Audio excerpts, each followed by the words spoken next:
কি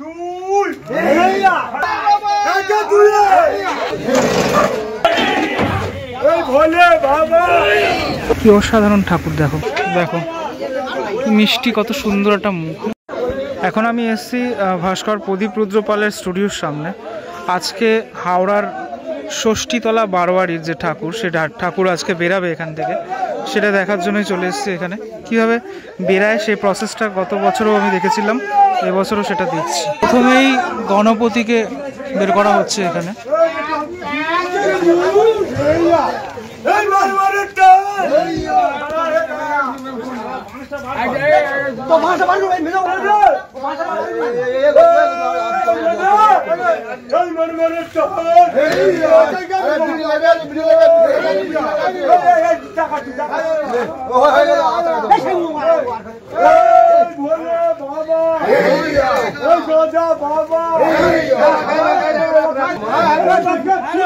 এখানে এই যে কথাগুলো ইউজ করে, এগুলো বেশ ভালো লাগে, শুনতে ভালো লাগে বেশ।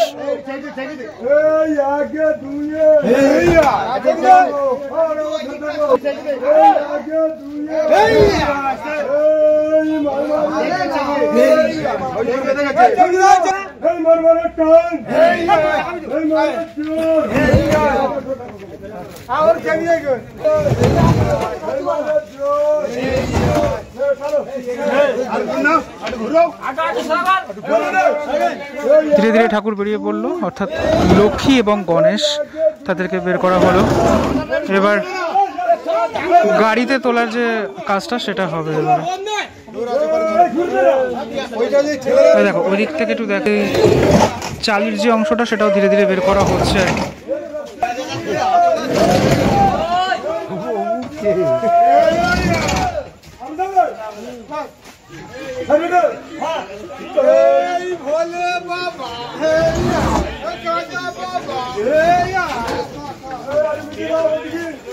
আমি একটু কাছ থেকে যদি দেখাকে, মানে ফিনিশিংটা যদি ভালো করে দেখাই, তোমরা ভালো করেই জানো যে ভাস্কর প্রদীপ রুদ্রপাল তার যে প্রতিমা, সে প্রতিমা নিখুঁত হয়ে থাকে। এবছরও তার অন্যথা নয়।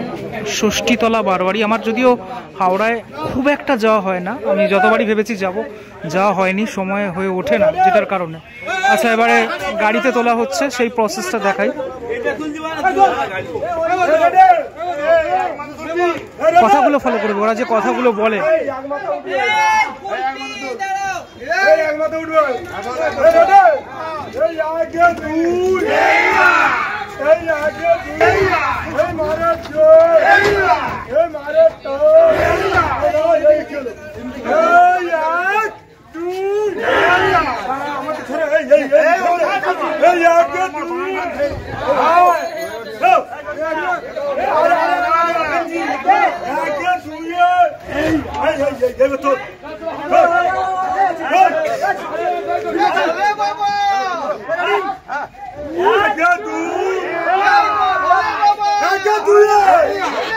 আমার অ্যাকচুয়ালি মনে হয় যে এই যেই শব্দগুলো এখানে প্রয়োগ করা হয়, বলে যেগুলো, সেগুলোর জন্য এনার্জি আসে ওদের।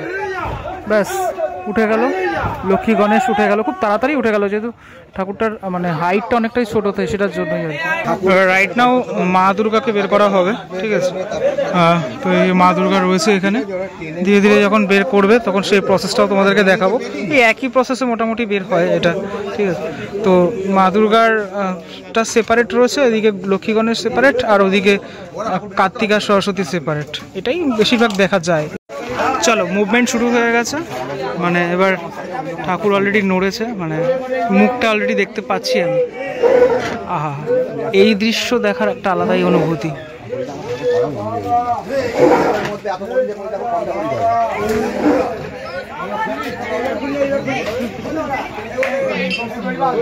এই ওপর থেকে পুরোপুরি বাঁধা থাকে, ঠিক আছে, ব্যাপারগুলো, সেগুলোকে বাঁধনগুলোকে খুলে তারপরে আর কি যে প্রসেসটা, সেই প্রসেসটা এগায় ধীরে ধীরে। ওদিকে ওই গাড়িটা রওনা দিল, আর এদিকে মা দুর্গা বেরোচ্ছে এখন। এই দেখো, এই ওপরের যে চালির অংশটা সেটাকে খুলে ফেলা হলো, কারণ একসাথে বেরাবে না, এটা অনেকটা ওয়েট, তো পুরোটাই মাটির ওপরে আর কি ব্যাপারটা করা আর কি, তোমার প্লাইয়ের ওপরে টোটাল মাটি দিয়ে এরকমটা করা আর কি বিষয়টা। আমি একটা জিনিস একটু দেখাবো তোমাদেরকে, যখন লাইটে আসবে আরও দেখাতে পারবো বেশি ভালো করে। এখানটা লাইটটা কম আছে, মায়ের যে শাড়িটা পরানো হয়েছে অর্থাৎ বেনারসিটা, সেটা কিন্তু খুব সুন্দর, ডিজাইনটা খুব সুন্দর এবং অলংকারগুলোতেও বেশ মানিয়েছে, সুন্দর মানিয়েছে।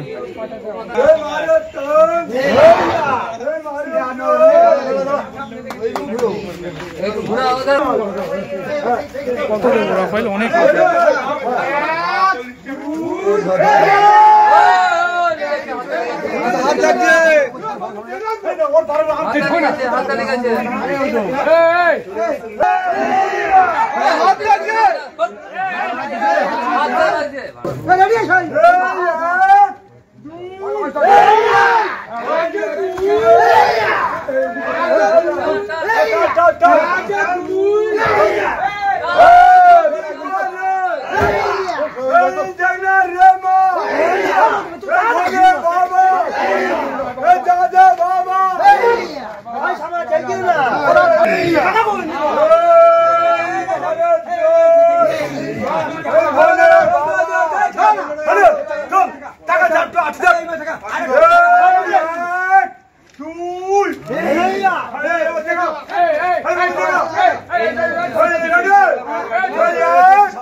ধীরে ধীরে একদম বাইরের অংশটাতে চলে এসছে মা দুর্গার প্রতিমা।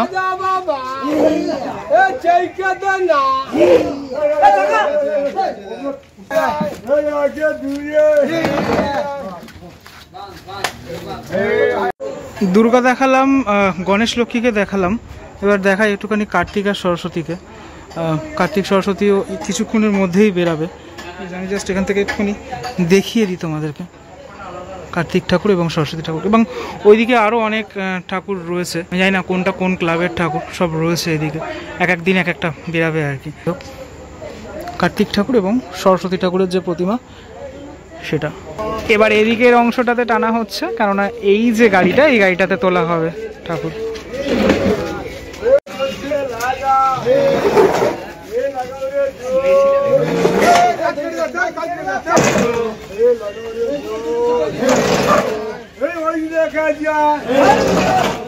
আমার বাড়ি চলো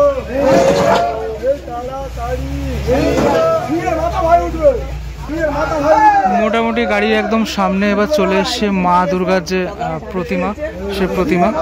এবার দেখো তোমরা ভালো করে দেখো, আলোতে এবারে ভালো করে বোঝা যাচ্ছে পুরো যে ফিনিশিংটা, ঠিক আছে, মায়ের যে শাড়ির কালারটা যেটা বলছিলাম, এবং সিংহটা বেশ হিংস্র কিন্তু এখানে। সাথে সাথে একটু অসুরকেও দেখাই তোমাদের, এই হচ্ছে অসুর।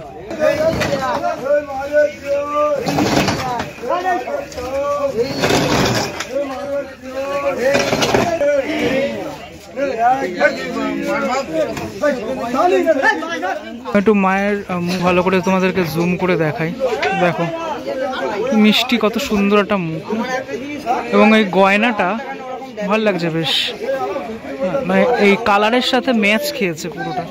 এই যে বাঁশগুলো বাঁধা হচ্ছে, মানে ওই দিক থেকে একটা বাঁশ, এদিক থেকে একটা বাঁশ, মানে এটাকে এই মাঝখানে এই যে মোটা একটা দড়ি, সেই দড়ি দিয়ে ওই দিক দিয়ে চাগাবে, আর এই দিক দিয়ে তোমার এই যে দড়িটা এই দিক দিয়ে টানবে। এই হচ্ছে প্রসেস পুরোটা। চলো বাঁধা কমপ্লিট। ওই মানে এবারে কাঁধে করে যেরকম নিয়ে যায় না ঠাকুর, সেরকম ব্যাপারটা পুরোপুরি হলো।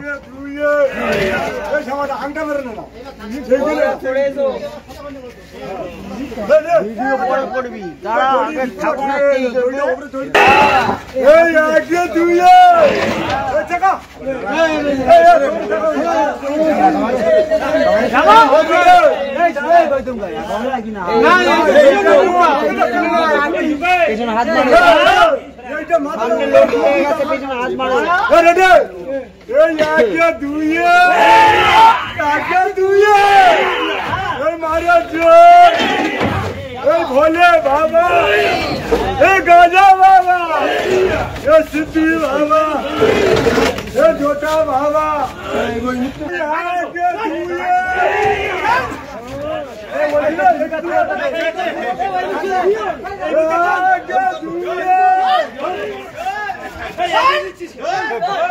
ব্যাপারটা ভীষণই কষ্টকর, বুঝতে পারছো?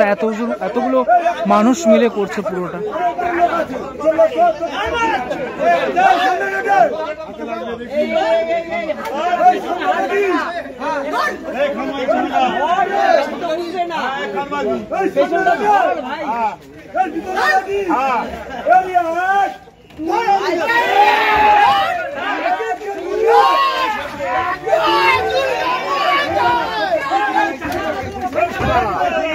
প্রায় উঠে গেছে একটা সাইড, এবার আর একটা সাইড উঠার অপেক্ষা।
আরো অনেকটা চাগাতে হবে,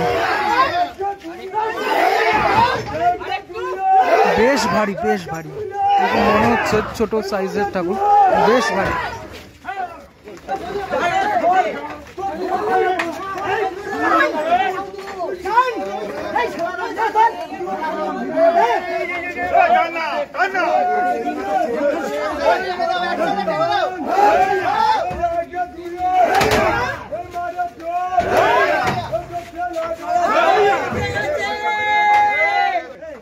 চলো, মা দুর্গা উঠে গেল।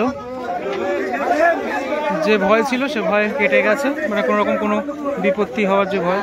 বাহ, আবারও একবার তোমাদেরকে দেখালাম মায়ের মুখটা, দেখালাম তোমাদেরকে এই যে স্টুডিও থেকে ঠাকুর বের করার যে মুহূর্ত। মা দুর্গা দেখালাম এবং গণেশ ঠাকুরকে দেখালাম প্রথমে এবং লক্ষ্মী ঠাকুরকে দেখালাম। সাথে সাথে আমি ওই সরস্বতী ঠাকুর এবং কার্তিক ঠাকুরকে বের করবে এখন আবার বের করা হবে, সেটা আমি তোমাদেরকে দেখিয়ে দিলাম প্রতিমা। কিন্তু তার আগে বলে রাখি এখন কোথায় আছি, শেষ করব ভিডিওটা। আমি এখন রয়েছি তেলেঙ্গা বাগানের প্যান্ডেলে। তেলেঙ্গা বাগানে যে ঠাকুর, সে ঠাকুর চলে এসছে। সেই ঠাকুর এই ফ্রেম দিয়েই আজকে ভিডিও এখানে আমি শেষ করব। কি অসাধারণ ঠাকুর দেখো, গণেশ ঠাকুর ওইখানে রয়েছেন, ঠিক আছে? মানে মায়ের সন্তানরা কিন্তু এদিকে ওদিকে ছড়িয়ে ছিটিয়ে রয়েছেন মায়ের সাথে, যেভাবে আমরা থাকি। বাহ, দারুণ একটা ঠাকুর এখানে। এবং যে শিল্পী রয়েছেন তারাও কিন্তু এখানে শুয়ে রয়েছেন একদম এই অংশটাতে, মানে এই টোটাল একটা ফ্রেমটাই কিন্তু দারুণ একটা ফ্রেম। বাকি যদি বলি মণ্ডপ মোটামুটি রেডি হয়েছে। আমি দেখিয়েছিলাম কয়েকদিন আগেই মণ্ডপ, বেশ কিছুটা কাজ এগিয়েছে, মানে বলা যেতে পারে আমি যখন দেখিয়েছিলাম তার থেকে খানিকটা কাজই এগিয়েছে মণ্ডপের। তাহলে কেমন লাগলো আজকের ভিডিও সেটা আমাকে অবশ্যই জানিও। আর এরকম ঠাকুর ওঠানোর যে মুহূর্তটা কার কার ভালো লাগে সেটা আমাকে জানিও। পরবর্তী ব্লগে দেখা হচ্ছে খুব শীঘ্রই, ততক্ষণের জন্য বিরতি নেব। ভালো থেকো সবাই, টাটা।